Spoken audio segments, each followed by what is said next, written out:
Hello Marlow Tavern family, my name is Victoria from your Sandy Plains Tavern, and I'm here to talk to you about a marking tray. So a little bit about using a marking tray. This is what's going to set us apart. It's our 4-star inspired service, and we use the marking tray to set up for courses that are yet to come. So when you're taking away the app trays, you're going to take away any used silverware as well, and that's when your marking tray comes in. You're going to bring this over and give them new silverware to use for their next course. One thing you always want to make sure is that when you're using a marking tray that you have 3 things. One, that the plate itself is clean. You want to make sure there's no debris on the rim and that it's properly polished. That the silverware actually on the tray is polished as well, and that your linen is completely clean too. So your next step is going to be actually servicing the guests. The first thing you want to do is take account of who's at your table and make sure you're always using open-handed service. So when you're talking to anybody on the left side of your table, you want to make sure you use your right hand, and anybody on the right side of the table, you're going to use your left hand.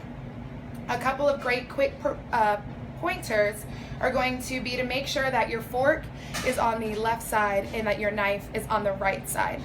And so with all that already in mind, when you start to service your guests, you want to make sure you're grabbing the knife by the base and that the blade is on the inside.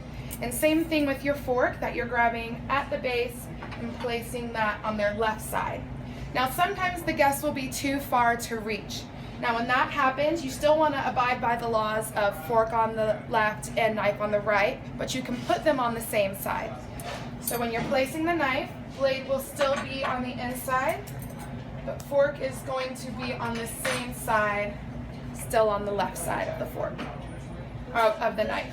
Now when you're servicing the other side of your table, make sure you transition and that you're using open-handed service again.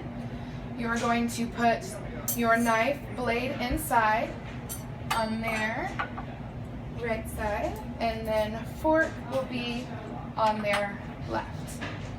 And make sure whenever you're doing this that this also is for dessert silverware and for if they're eating something where they might need a steak knife. You're going to preset those as well. Now there's a couple things that you don't want to do when you're servicing using a marking tray. One, you never want to offer them the tray so they pull their own silverware off. You never want to give them their own new roll-up. And you never want to put a bev nap underneath the silverware. Other than that, if you've mastered those steps, then you've mastered the marking tray.